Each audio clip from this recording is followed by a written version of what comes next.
Thank you. Good evening, everyone. Welcome to tonight's Monday night workshop. Good evening. I'm sorry, I'm ignoring people in the audience. Welcome to tonight's Monday night workshop. I want to thank you, first of all, for coming out and showing up for this evening.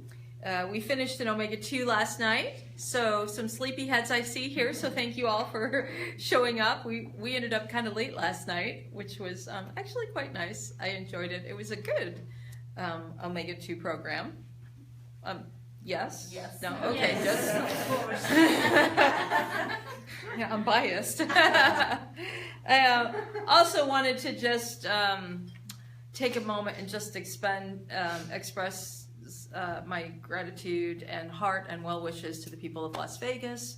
Naturally, I woke up to it this morning, but I know some people that are there now, so thankfully everyone was safe, and so we are just sending our hearts with the rest of the country, I suppose, to the victims of that massacre. So I just want to take a moment and just say that. And then, how do you segue into a nice little topic? For Omega, of course, I told the group last night, and now this will be the first time I'm announcing it online. We won't be able to have another program until March. So March 23rd to the 26th will be our first Omega 1. The Franciscan is booked out all the way, and we haven't had enough money to put deposits ahead so we can book out rooms. So we actually won't be starting until March of next year. Doesn't mean that we won't be meeting. We still have our Monday night workshops where we'll be doing live. And then, of course, we have the Wednesdays where I'm on Facebook Live. Where are you going? Poor Ahmad. So, and then we're still contemplating doing a Saturday Omega Reconnect, just to review some of the activities and the program things that we do in the program to just kind of keep the work alive. So we'll keep you updated on that. But right now, just so you know, March 23rd to the 26th is the first program that we do. However, we are going to do a New Year's Day celebration. We're going to do a New Year's Day celebration. The divorce and separation? No. Sorry. That's okay. Somebody was looking for the divorce and separation room. Maybe we'll just change our title to that too. Sure, come on down. Sure, come on down. Just kidding. Welcome. So, New Year's Day celebration, we might as well just start announcing it now. We used to do this years ago. I'm still looking, I am looking forward to it. I usually do a numerology for the year, a little bit of what to look forward to. I'm not a numerologist, but I've been studying numbers for quite some time now, so I have a pretty good idea about it. So 2018, I cannot believe we're going into 2018. That is amazing to me. So that's a 1. So that'll be a year, that'll be a 1, which is nice because it's the restarting of something. It's the next cycle of life, we can say. All right, so anyway, that'll be on New Year's Day, but we'll keep you updated and posted on that. Now, tonight's topic is called the 3 dimensions of time. Most of us are familiar with the concept of time, where we talk about the past, the present, and then the future. That's how we most understand the time. So I've got the whiteboard behind me, so I'm just gonna, those of you who are online, I know you may not be able to see this clearly, but you'll have an idea of what I'm talking about. So when we have a level of time, we usually say, as I said, so we say this is the past, my past is over here, this is my present, which is now, and of course this is the future. Most of us are quite aware of this. Our past exists of our arrest records, of things that we've done in the past, our memories. Future, obviously, the things that we're headed towards. Our goals, our dreams, our desires are out in the future. And then, of course, the present moment. This is present now. This is where we are and exist now. Sometimes we get a little confused where we have the present and the past kind of mix up. You know, when you're driving in your car and you're reviewing an event that you had in your life, or a conversation where you're reviewing the conversation, talking to yourself in the car and making yourself right in the car. So you're still living in the past, but you're in the present moment. Now that can be a little muddy in that area. And then of course the the future, where it comes to the future, this is where my mind is traveling into the future. Naturally, my body can't go into the future, but my mind travels into the future. And when my mind travels into the future, it's like planting seeds. We can say that. We're looking to plant seeds in the future. This is why I like this book, Mindfulness, because that's what mindfulness is really all about. Meditation is a really good opportunity for me to start planting seeds in the future, stilling my mind, releasing it from the past, allowing it to stay in the present moment as much as possible, and then naturally dipping out to the future, planting my seeds, and then coming back here into the present moment. But I want to introduce us to a different 3 dimensions of time. This is something that George introduced many, many years ago. I've revisited and revamped it a bit, but the concept is the same. We as human beings, we have 3 levels of times that we can actually, 3 dimensions of time that we actually can exist. The largest group is right back here. I'm going to call them behind time, which is a little odd because the whole thing is about time, but these are the ones who are behind the time. Now, when we are behind the time, you perhaps might know some people like this. Behind the time individuals are individuals who never seem to get caught up. They're always struggling. They're always running last minute. They've got more on their plate than they could possibly get done. They're the ones who don't complete that much. They're not as productive. If anything, they're the ones who, they'd rather sit and watch TV than actually get up and go do a chore. Like, most of us, unfortunately, we pick on kids like this, on Saturday afternoon, or, what kid wants to go mow the lawn? Although they don't mow lawns out here. What kid wants to go pick the fruit in the backyard?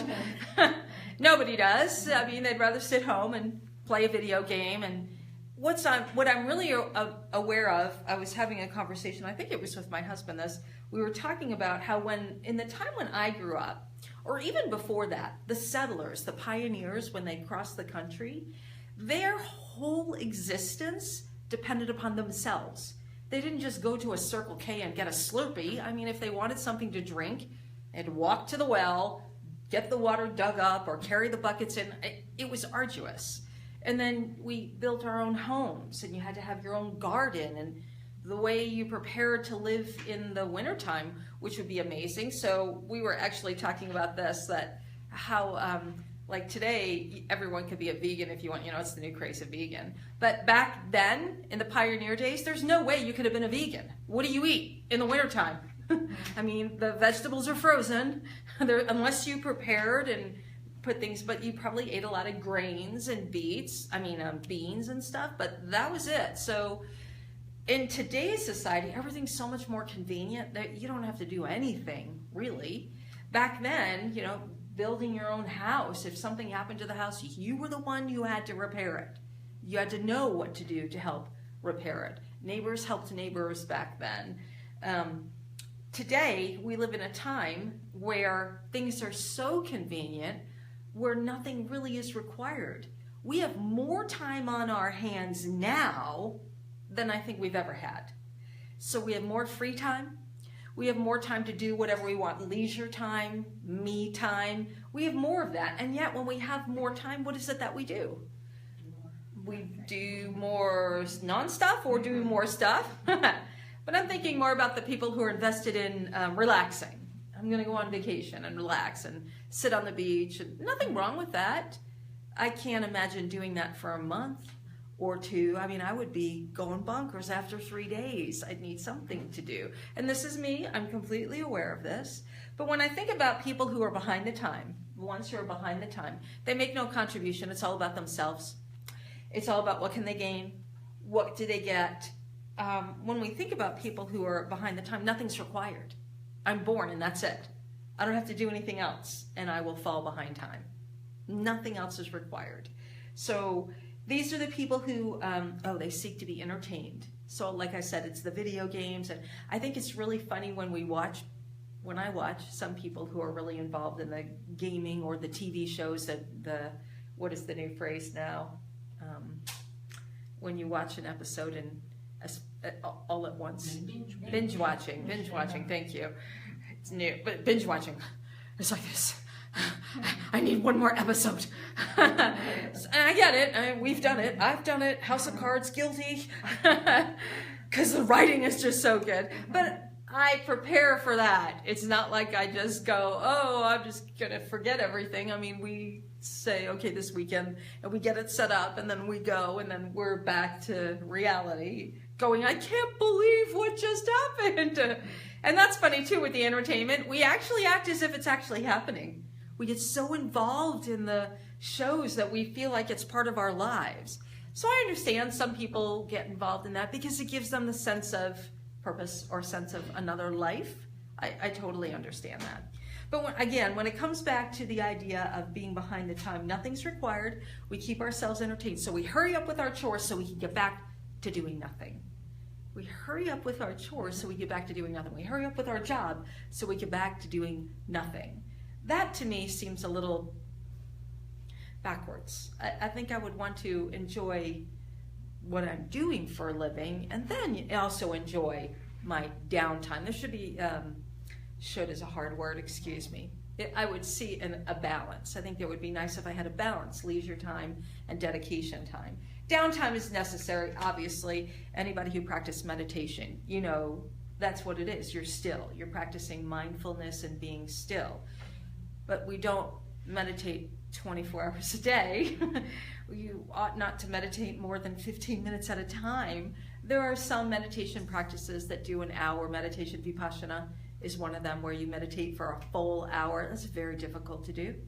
I've done it. I went on a 10-day retreat one time, and it was very, very difficult. 14 hours a day, and 3 times a day you were in a solid 1 hour meditation. You did not move. You sat for a solid hour.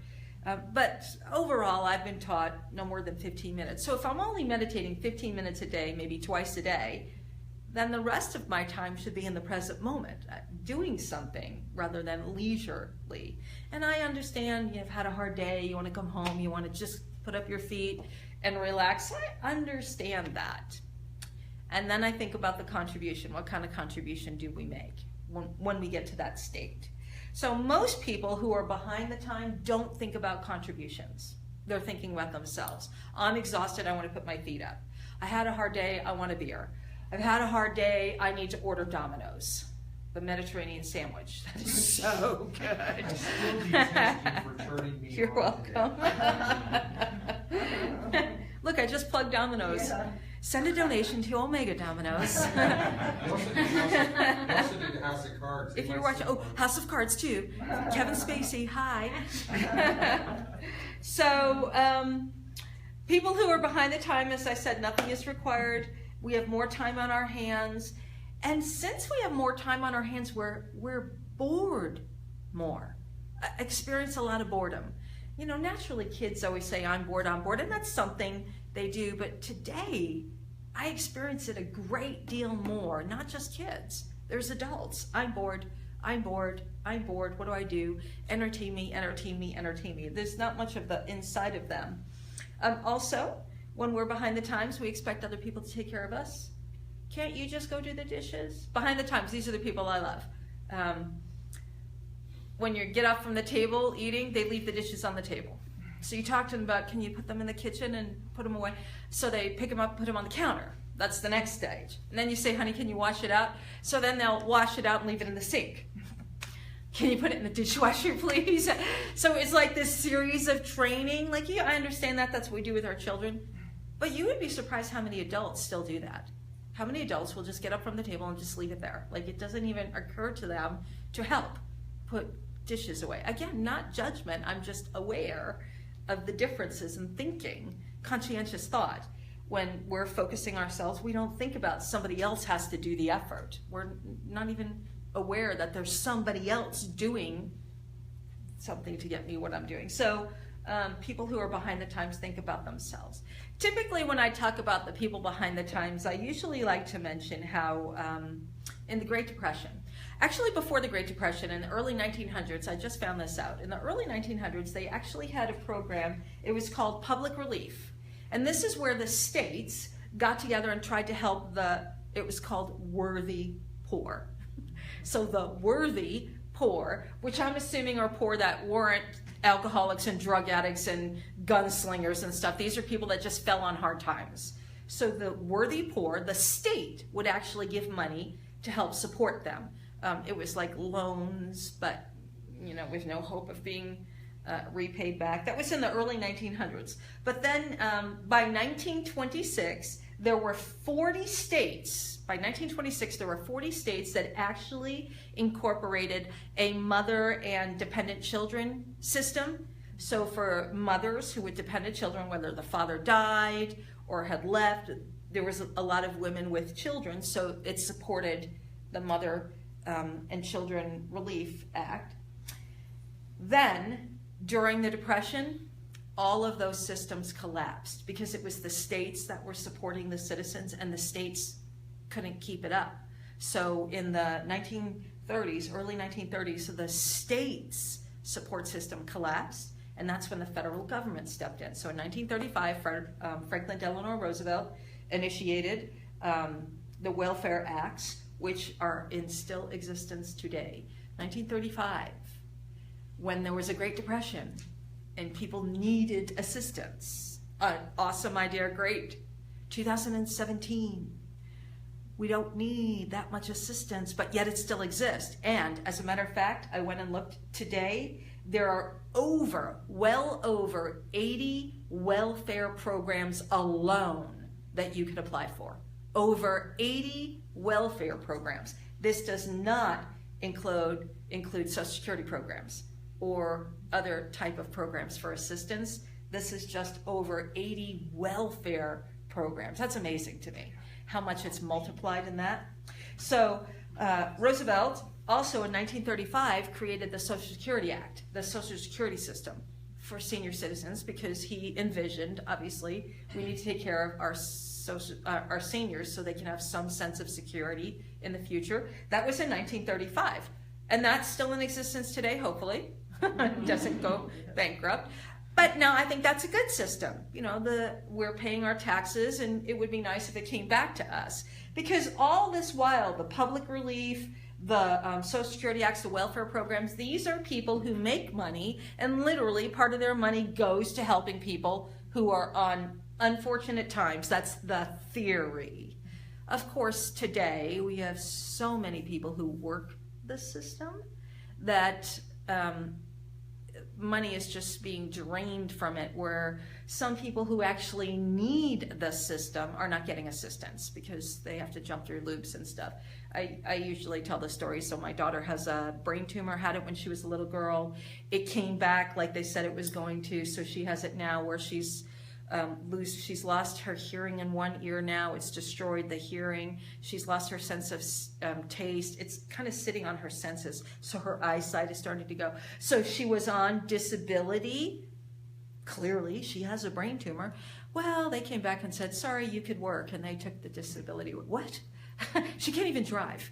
Like, what? So she's fighting now, right now, to prove that she has a brain tumor and that she can't work. And unfortunately, that's because there's so many people that abuse the system that they want to make sure she's not right away they're thinking she's someone who's trying to abuse the system when she clearly isn't. So unfortunately, that's what happens, but that's when we deal with people who are behind the time. They take. It's all about them. Take. When I'm behind the time, I'm very dependent. I need somebody else to take care of me. I know I've said this before. It amazes me today with the millennial generation. And then what's the next one? It's called the Z. Is that what it is? The Z generation? More and more of them are staying home later. Like I know people 28, 29 years old and they still live with their parents. Now, I'm clearly, that's a judgment.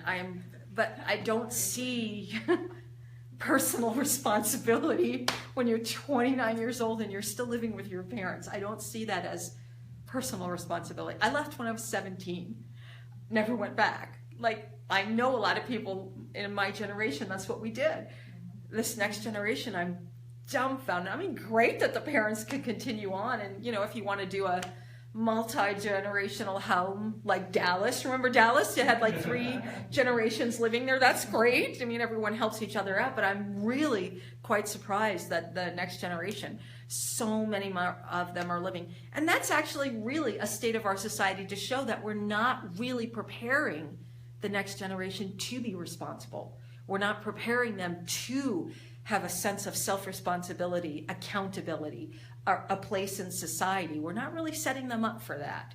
So I don't know the fix for that one, but I am aware of that one. That's actually quite amazing to me. And then I understand, kids who go to school and the loans are so great, they have got to come back home to help pay the loans. I get it when parents want to help their kids out, but I'm talking about ones that never left. They work at Burger King, and nothing to say about Burger King, great company, send money to Omega. But when you're 29 years old and you're sitting around and your life is consisted of just playing video games, I don't see how that's a contribution. Now, of course, what I'm saying that because I'm not living behind the time. If I were behind the time, that would make sense to me. Most people who live behind the time do not consider contributions. Not even a care. Doesn't matter. Nope, they're fine with the way their life is. Focus on themselves. They're in survival mode. I also want to say this. Being behind the times doesn't mean poverty. There are many wealthy people who live behind the times because they've got so much time on their hands as well. They get bored, drugs, drinking. How many times do we see Hollywood stories? How many Hollywood stories do we read about where the actors and the actresses are overdosing because there's nothing to live for. So they were behind the times. So wealth, money, finances doesn't really have anything to do with this equation. So behind the time individuals, these are the ones, as I said, make no contribution. Their focus is on themselves. They're pretty much in survival mode, take care of themselves, really don't think about their place in society, if I could use that terminology. All right, so that takes care of my behind the time. Next, I have this middle part right here. These are the people we're going to say break even with time. So when we break even with time, it's a strange thing right here. These people have to double time it. Double time it. So these people right here, when they're behind the time, being born, they're free from debt. But when they die, people who are behind the time have more debt accrued. Is that the correct word? More debt behind them when they die. They owe money to everybody. They don't have enough money to pay for when they die, so somebody else is going to pick up the tab to bury them and get them off this planet.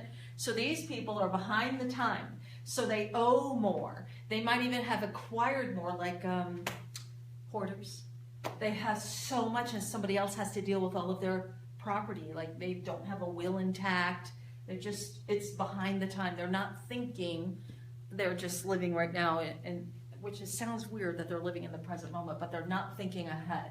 So breaking even with time, the reason why I said we have to double time it here is because this position right here, I could look back and say, hey, I'm busting my butt, and this person right next to me is getting paid the same amount of money as me, and they're doing nothing. Why should I bother? It's a difficult position to be in. It's probably the most difficult position because you could be easily swayed.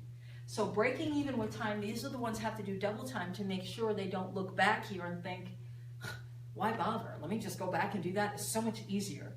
Because it is easier back here. Nothing's required of you. But right here, this is the hard one.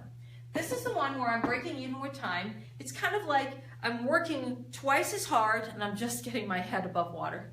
I got the bills paid, maybe a little bit in advance, but I start thinking more about my contribution.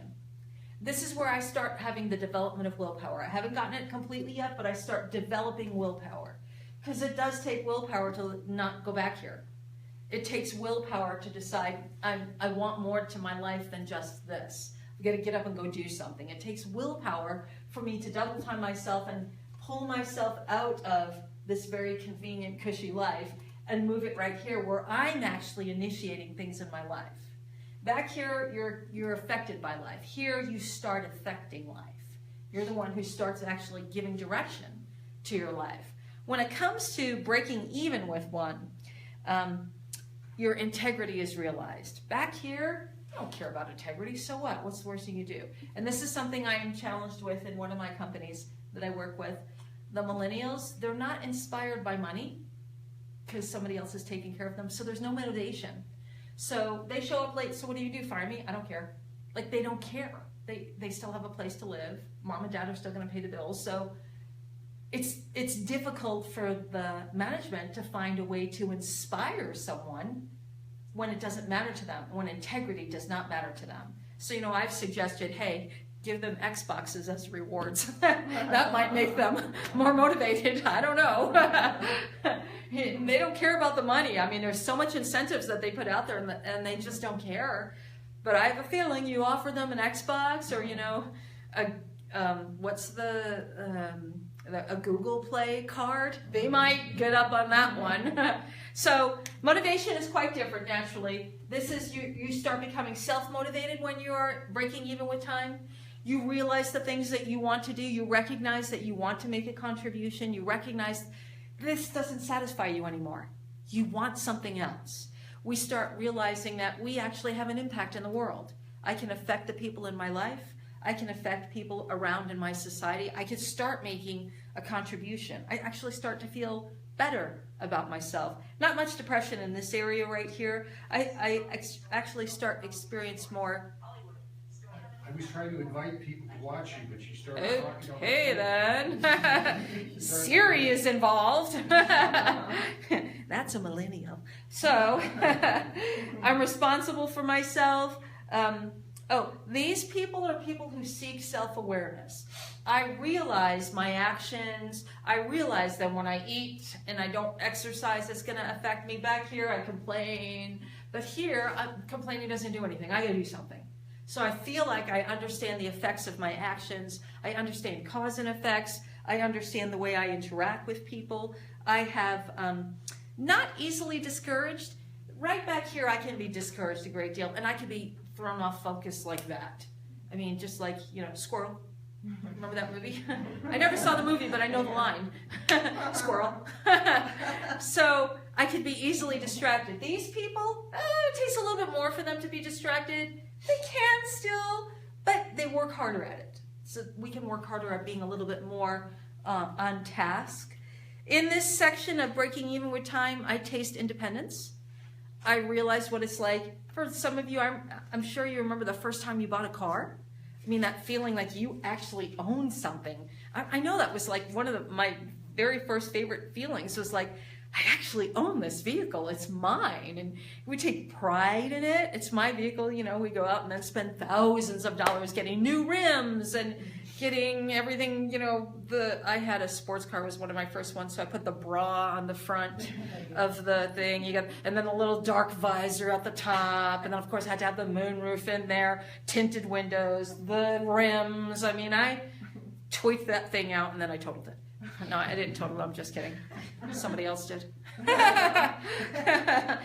I mean, I actually went as far as where I got pink windshield wipers. I had pink windshield wipers, pink fuzzy dice hanging up, a pink steering wheel, and I went and got pink mirrors on the outside too. I mean, I really just decked this car out. It was really, so we take pride in our stuff.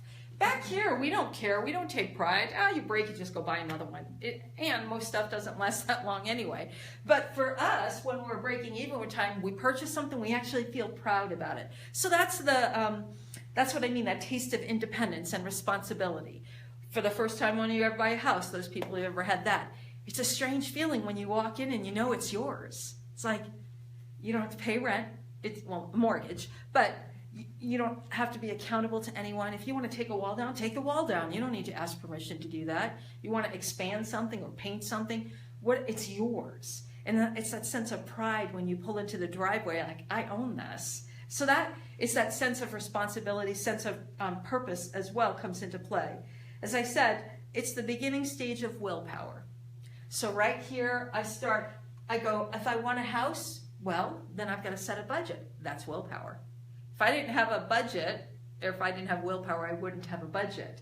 I'd be like my kids, that as soon as you have $5, the first thing you want to do is run to the store, get a McDonald's or something. go to Circle K and get a Slurpee. I'm really advertising a lot tonight, aren't I? And all of you wonderful people, send money to Omega.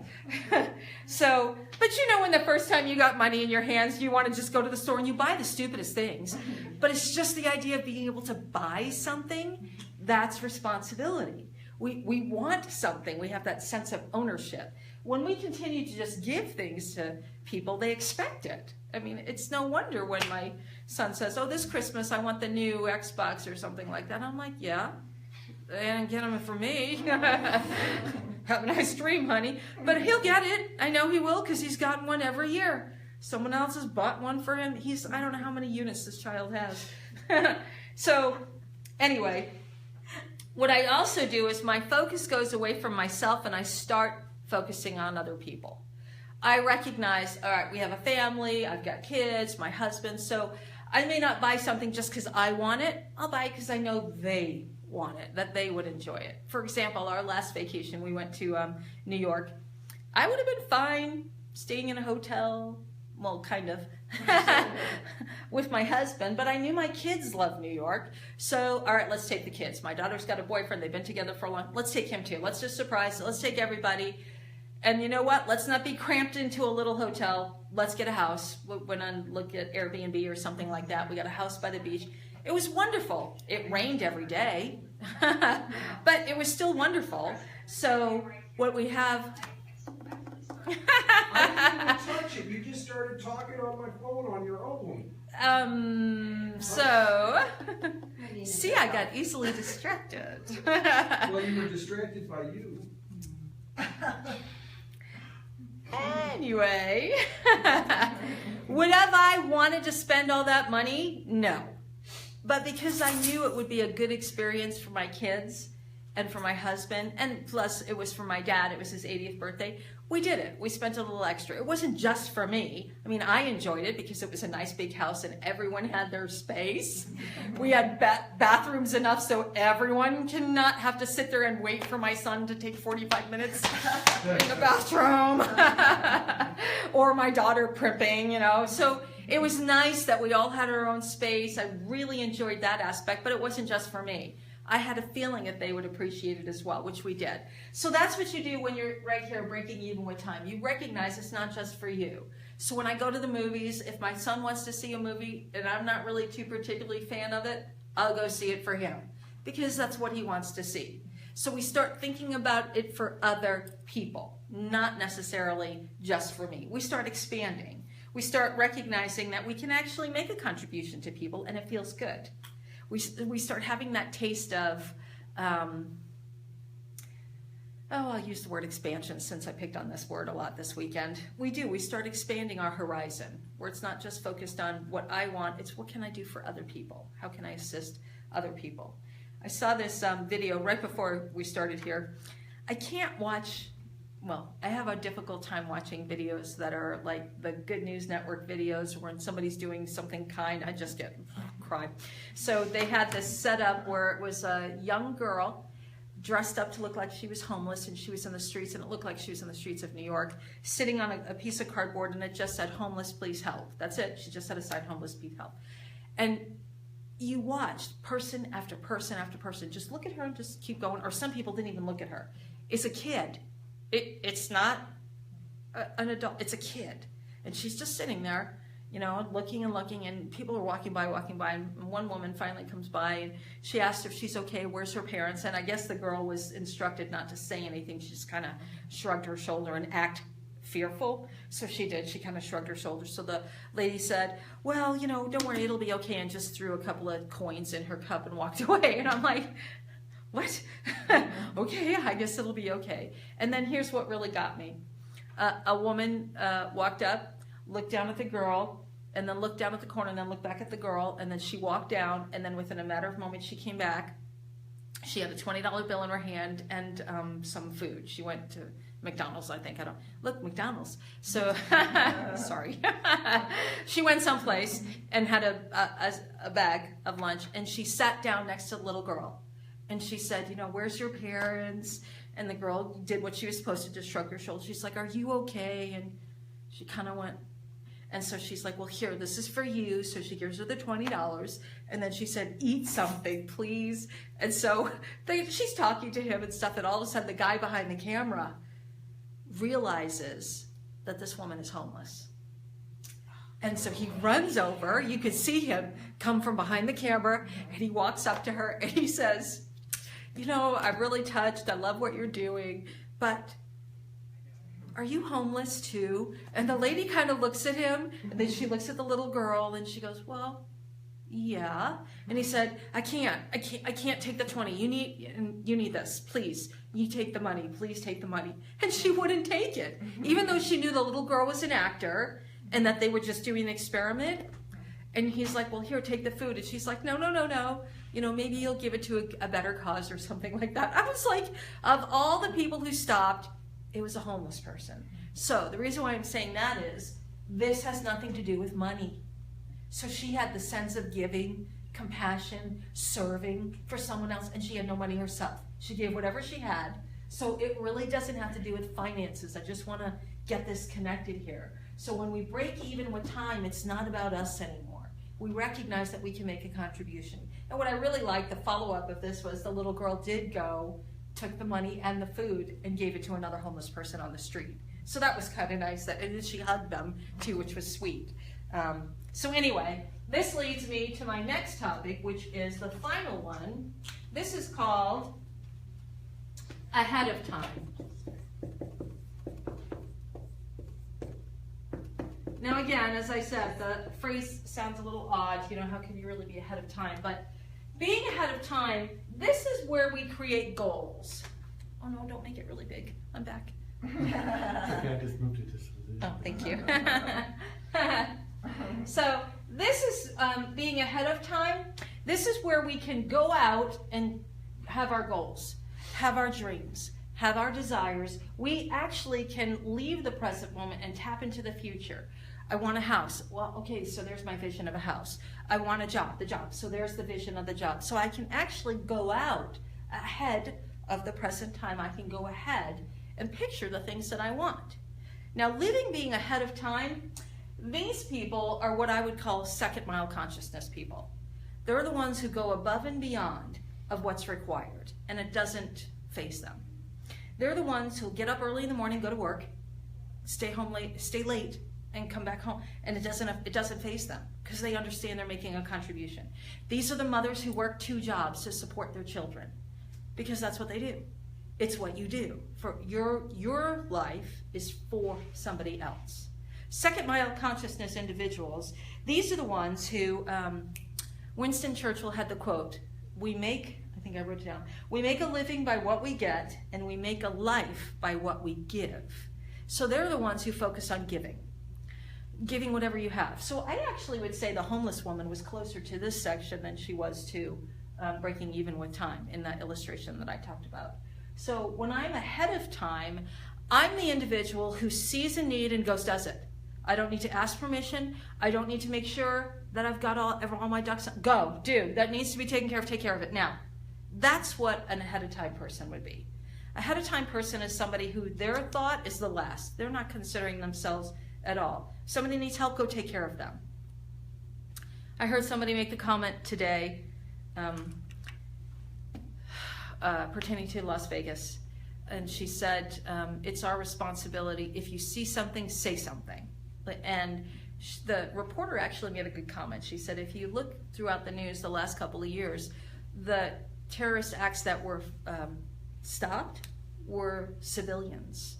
They saw something and they did it. Like remember the guys on the train, the 4 people that jumped the guy on the train because they saw, or the one on the airplane where they saw them trying to light the shoe on fire, and it was just a civilian who saw something and said something about it. So these are the second mile consciousness people. They're not the ones who sit there and say, oh, somebody else will take care of it. They're the one, go do, take care of it now. It needs to be taken care of, do, right now. We had an instance a couple of months ago, I think Mark and I talked about this, I must have talked about this a while ago, where there was a mentally handicapped girl running down the street. She had run away from home. We didn't know what was happening. We just pulled out into the street, and there was a family, there was obviously a party happening, and there was a mom and there was like people looking up and down the street. And at first we thought they were looking for a dog. So we kind of looked, you know, I don't want the dogs in traffic. So we're looking and I don't see anything. And as we're driving down the street, my husband says, I think that's who they're looking for. And sure enough, there was this handicapped girl who had no shoes on and just running awkwardly, but running to the traffic light. Now, the light is red for us, green for the oncoming truck. She doesn't stop. My heart's like, ah! I jumped out of the car. I'm like, Mark, call 911 or something like that. I don't remember what we said. But he saw her, and that, like, this is us. He saw her, I ran. And so he went back to go get the mom to let her know where we found her. I ran to go get her, forgetting I'm old and I don't run as fast as I used to anymore. By the time I get to the street corner, she's already halfway through. Thank God nobody hit her. I mean, everyone was stopping. I'm so happy nobody hit her. So then I waited for the light to change, which I should have just ran, but I waited. And so naturally the light changed, and then I ran after her again, still completely exhausted. And this little girl was booking it. Bare feet in the summertime, and she was booking it. And when I finally caught up to her, I was talking to her. It was very clear she was not fully present, and she was trying to go see the rat. I'm like, we're gonna go see rats. Okay, honey, we can go see rats, but how about we slow down a little bit, because I wanted to make sure Mark would find us. And then what was really beautiful is 3 cars stopped and asked me if she was okay.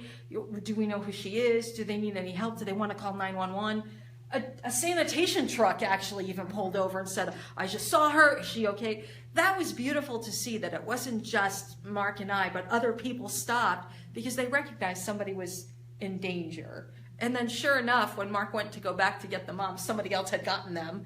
And so she had pulled up in a car and come running out down the road to get her daughter. So everything worked out fine. I mean, thank God, everything worked out fine. But that's what I like about Second Mile. It doesn't matter. You know, you're on your way to work and you see someone they need help, go help them. They need help, go help them.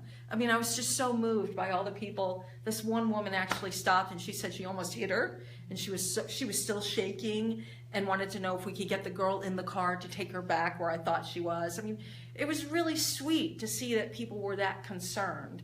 I mean, they could have easily just been like, you're in my way, but they didn't. So that was nice. That's Second Mile consciousness individuals. The idea is that we focus on others rather than ourselves. This is where willpower is very strong. These are people who accomplish their goals, people who do marathons, Ironmans. We accomplish our goals. We set a schedule and we stick to it. So these are the people who are able to achieve things in life. They don't get easily distracted because they're dedicated. They're very magnetic, if I could use that word. People are drawn to them. I'm thinking, if I use Elon Musk, I don't know if he's a good example, but I think he is. He's a gentleman who sees things ahead of time. So, you know, I saw this thing on, it was a meme, and it said, you know, he wanted to make a difference, like changing the way that we do payments on the internet, so he creates PayPal. He wants to do, save the planet, so electric cars. He wants to do for solar energy, so now I don't know if you've seen the shingles that they do for solar panels, they're beautiful. They're not the big black things, they look like roofs. I mean, so he's like constantly doing something to make a contribution. So the meme was like, you know, he doesn't disparage about the planet, he does something about the planet, which I think is great. That's a person who's ahead of time. Somebody who says, we have to do something. Of course, we could look through history, Martin Luther King, Mother Teresa, Gandhi. These are people who said we have to do something, and they just go ahead and do it. So being ahead of time, the focus is always on someone greater. First responders. You know, we could use Vegas, of course. People who are the first responders, those are the ones there. Let's go, let's take care of it, make sure everyone's taken care of. They're in the moment, and it's not about them. It's about the other people. You know, here we are, how do we help? Even if it puts their life in harm's way. They live for a purpose. They have a purpose. So Second Mile people have a purpose. Good little story about George. George Adair, the founder of Omega Vector, was known to get up at 2 or 3 in the morning and write. And what he would write would be stuff for the study groups or for the Monday night workshops. And he would talk about how sometimes he would sit for an hour or two and just stare at a blank screen, waiting for the inspiration to come. But he made himself get up every morning as a ritual, as a discipline to continue working. And some of the writings that he did was phenomenal. I mean, well, what I'm talking about today, this came from him. So he was an individual who had a purpose. And of course, everyone knows the cute little story. I'll tell it again. When he was had his surgery, came out of surgery, he broke his head, came out of surgery, and from anesthesia, groggily wakes up, looks around the room in the hospital, and says, in a very clear voice, "We need to make a contribution to the citizens of this community," and then falls back to sleep. That was George. It was always about making a contribution, always, wherever he was, it was always about making a contribution. And that was really inspiring to be around. I mean, I feel really grateful I had that opportunity to be around someone who was so committed to making a contribution. So that would be a second mile individual. The founding fathers of this country are second mile individuals. They went above and beyond for our freedoms today. Benjamin Franklin had the great quote, "Early to bed, early to rise, makes a man healthy, wealthy, and wise." Did you not know that? Yes, we did. It's okay. Early to bed, early to rise, makes a man healthy, wealthy, and wise. So that was like his mantra. You know, most people don't know this, but Benjamin Franklin was like 80 years old when he signed the Declaration of Independence. He was like on his way out, and yet he didn't give up. He's still making a contribution with his life, even though he was 80 years old. So those are the people who, they don't stop when they've reached their limit. They go, okay, now what else can I do? Now what else can I do? That's what they do. Those are the individuals who continue on. The people who are ahead of time, these are the people who make change. These people back here complain about the change. They complain, but they don't do anything about it. They complain. So behind the time are complainers. Behind the time people are jealous of all the other people because these people have what they want. These people don't want to do anything for it, but they want it. So I want it without the reward. I want the reward without the effort. These are the behind the time people because they think that's how it comes to them. All I have to do is, and I'm not going to pick on you, but I will. Oh, I have $1 million. I have $1 million. I have $1 million. That's nice, but if you don't do something, it's not coming to you. So we have behind the time, the break-even time. So as I said, these are the complainers. They want, but they do no effort. These are the ones, they complain a little bit, but mostly they complain about their circumstances and how they're working so hard, and these people have it so easy, and when are they ever going to get there? This is the place, it's like I said, it's the most difficult place to be in. So right here, when I have the breaking even with time, we have the development of willpower, the development of passion, the development of purpose. Back here, no purpose. This is the development. And of course, this is ahead of time, we are clearly in purpose. We know what we want, we're dedicated to it, we actually give our life to it. Right here, we're working on giving our life. This is about you give me. This is I'm completely committed to something else. So again, that thing with George, there was no separation between him and Omega. Everything he did was him and Omega. There was no separation. It was just this unity that existed. I'm certain that's probably like what Gandhi was. He had a unity with his philosophy. Mother Teresa was the same way. She had a unity with her philosophy as well. When we have people who are existing in the behind the time, as I said, these are the takers. They leave more behind than when they first started on life. These are the givers. What they leave behind is very different than what these people leave behind. These people leave behind a legacy. These people leave behind a change, an alteration. As I said earlier, or not today, but I have often spoke about Manly P. Hall's book, 12 World Teachers, where he talked about 12 people through the history of humanity. They went through and found 12 people that they said since the birth of their life and the extension of the life and their death, there was a shift in consciousness. And they said it was hard to choose these 12 people, but these 12 people, all of them exemplified ahead of the time. And they were people like Akhenaton, who was the first pharaoh who believed in monotheism. You had Gandhi, of course, was in there. Mohammed was in there. Jesus, Buddha, Lao Tse. I'm going to forget that. There was another one, Padma is that some Indian name? You know, the really 23-letter long name that you can't, it's got more A's in it than, and I apologize for not saying it correctly. Kukukal from the Aztec religion. Osho? Who? Osho. Osho? No, I don't think he was in there.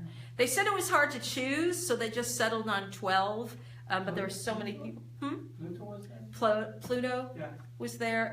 Socrates too, I think Socrates, and Hermes Trismegistus, and Zoroaster. Zoroaster. That's it. Those are the people that they chose. So those were all second mile people. And the curious thing about this, Zoroaster, Jesus, Gandhi, Buddha, Lao Tse, Mohammed, none of them said, I'm going to start a religion. It was the disciples that started the religions. Those individuals just did what they just did it. It was the people who followed them and kept it alive. That's what I mean about living a legacy. So all of those individuals that I just mentioned were living ahead of time. They said, we've got to make a contribution. Here's what we need to do. And they went ahead and did it without any idea of, hey, it's all about me. Look what I'm doing. But I want a statue erected in my name. Nobody said that. And I suspect that today, possibly, if they came back and saw that there were statues and photos of them, and, you know, I don't think they'd be happy about it. I'm not sure they'd be like, oh, look. I think they'd be more like, you could have taken the money and spent it something else. At least I know that's what George would have done. He didn't like any fanfare, which I believe is quite true. Back here, love the fanfare. All about me, the big parties, and I'll tell you, this is really funny. I know people, I think it was it last year where they were talking about the amount of money celebrities spend on their children's 1-year-old birthday party. And I think the highest was like $450,000 somebody spent on their child's first birthday party, where the kid isn't even going to remember anything.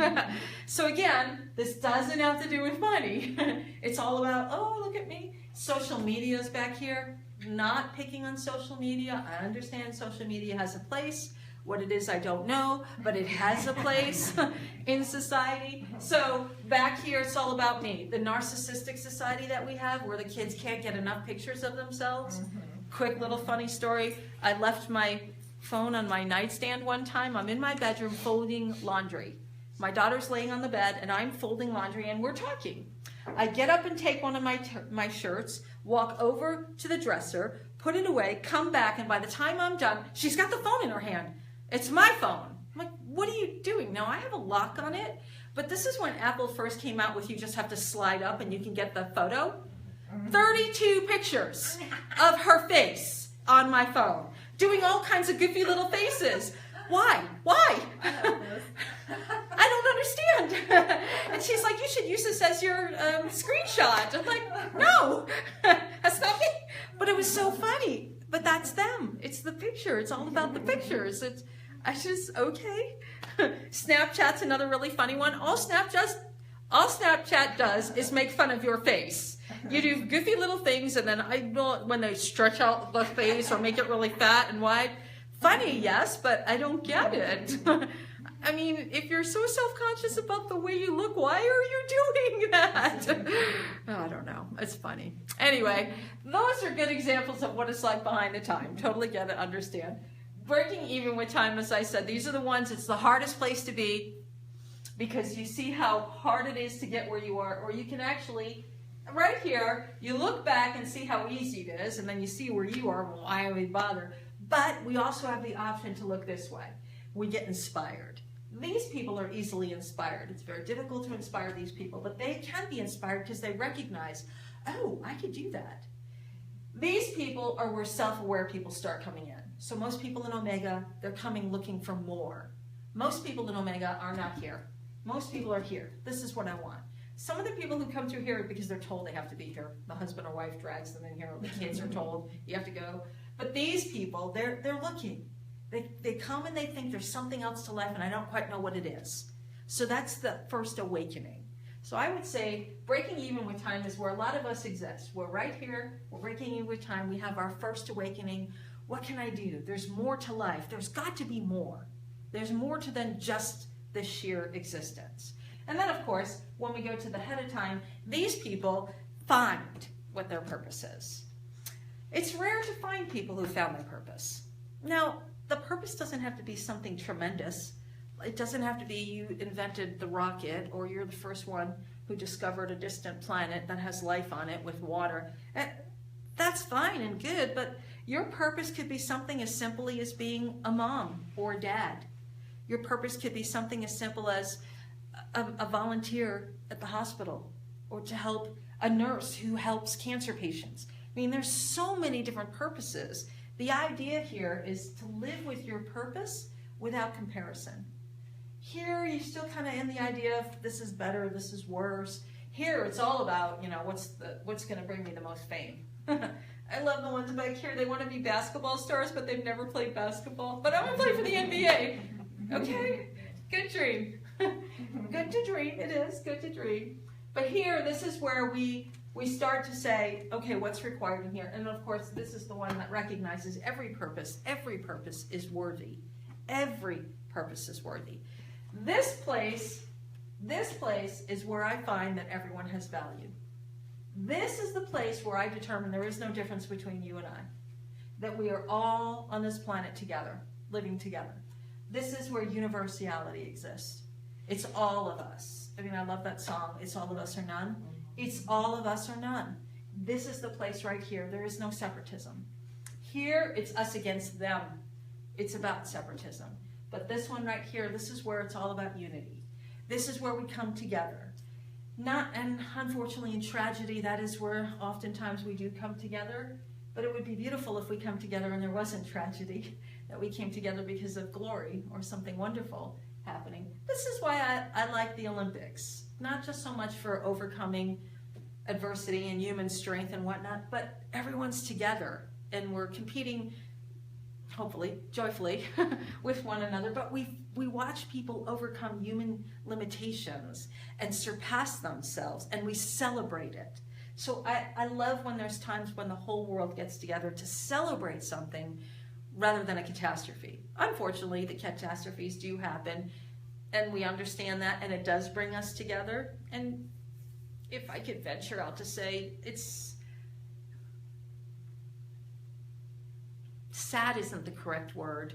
It's disheartening how quickly a catastrophe gets replaced by the next catastrophe. Because just 2 weeks ago, there was an earthquake in Mexico, and they're still not recovering from that. And a week before that, there was Irma. And a week before that, there was Harvey. So there's been catastrophes, and disheartening that the next biggest one is in the spotlight, and we forget there are still people suffering across not only this country, but across the planet. There are people suffering. Mexico especially, hit twice in a week. I mean, that is disheartening. That, unfortunately, we forget about it because we move on to the next catastrophe. And also our resilience, that hopefully somebody will keep that alive and keep that continuing on, continuing to strive to reach ahead of time. It would be wonderful if we reached a place where humanity did live ahead of time, where everybody was making a contribution and everyone was striving for. And when I say it would be wonderful, I know that sounds like a judgment as well. I'm very clear about that. But that's what I would picture. I think that would be great for the planet. Beneficial for our planet, I would say. Heck, I would even be grateful if everyone were here. That would be wonderful as well, as we're striving forward. So thank you for letting me have this opportunity to talk about the 3 dimensions of time, as I said. One of the things that would be great is for you to recognize, where do you think you are? And once you realize where you are, is that where you are? That's great if that's where you want to stay. But if not, there's things that you can do to get yourself moving forward. Of course, the very first and foremost thing is self-knowledge. Knowledge about myself. That helps me transcend whatever dimension I'm in. Knowledge about myself is what's going to make me move forward. So thank you very much for joining me out this evening. Thank you for everyone on Facebook. I look forward to seeing you in 2 weeks when we're going to talk about the rationalization of rationalization. Have a good evening. Thank you.